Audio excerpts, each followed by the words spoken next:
We have all been there. You are working on an important project, playing your favorite video game, or scrolling through your feed when suddenly your app crashes. We call it a bug in the system, but did you know that the very first computer bug wasn't a line of bad code or a corrupted file? It was a literal, physical, creeping, flying insect that got fried inside a multi-million-dollar military supercomputer. Welcome back to ByteSized Tech, the digital arcade where we decode the most entertaining, bizarre, and mind-blowing facts about technology and computer science. Today, we use the word debugging every single day. Software engineers spend hours trying to squash bugs in their code. But the origin of this word traces back to one of the most brilliant women in tech history, a giant room-sized calculator, and a very unlucky moth. By the end of this video, you will know the incredible true story of the very first computer bug, and you'll never look at a software glitch the same way again. Let's dive into the history books. To understand the story of the first bug, we have to go back to 1947. This was an era before microchips, before flat screens, and way before smartphones. Computers back then were mechanical beasts that took up entire rooms. We are talking about the Harvard Mark II, an electromechanical computer built for the United States Navy. Instead of silicon chips doing the thinking, the Mark II used thousands of physical mechanical relays. Imagine thousands of tiny metal switches constantly snapping open and closed to perform math calculations. Because it was essentially a massive mechanical engine, it generated a ton of heat and required windows to be left open to keep the warehouse-sized machine from literally melting down. Running this massive machine was a team of brilliant pioneers, led by a woman named Grace Hopper. Grace was an absolute legend in the world of computer science. She was a mathematician, a rear admiral in the U.S. Navy, and one of the first programmers of the Harvard Mark I and Mark II computers. In a time when the concept of software barely even existed, Grace was writing the rulebook. But dealing with a computer the size of a house meant that when something went wrong, you couldn't just hit Control-Alt-Delete.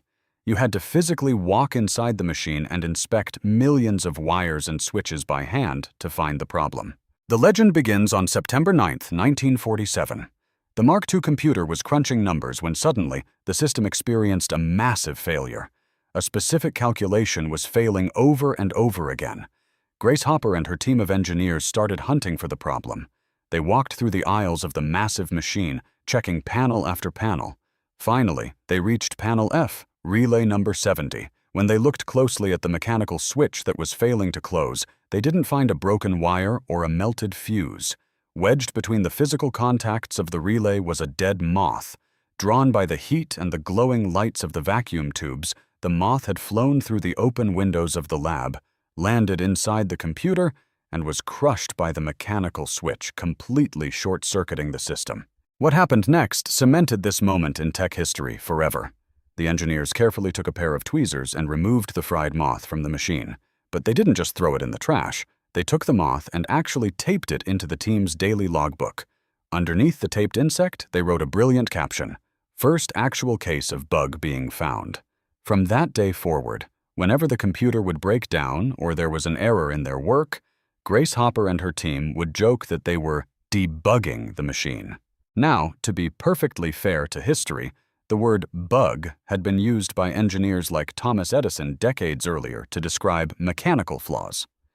But Grace Hopper and the Harvard Mark II team were the ones who popularized it for computers. Because they taped that literal moth into the logbook, the term debugging became the universal standard for fixing software. Today, you can actually go to the Smithsonian Institution's National Museum of American History in Washington, D.C., and see that exact logbook, complete with the 1947 moth still taped to the page. So, the next time your video game crashes or your phone freezes, just remember, it could be worse. You could be digging a fried insect out of a multi-million-dollar supercomputer with a pair of tweezers. It's incredible how one tiny moth from the 1940s permanently changed the vocabulary of the entire modern world. Have you ever experienced a hilarious or maddening bug in a video game or an app? Let me know your craziest glitch stories down in the comments. I love reading them. If you enjoyed this journey into tech history, make sure you hit that like button and subscribe to ByteSized Tech. In our next video, we are going to pivot back to the future and look at the top 5 ways AI is going to change video games forever. You definitely won't want to miss it. The digital world is built on wild history and incredible secrets, and we're here to explain them all. Thanks for watching, keep your curiosity alive, and I'll see you in the next one.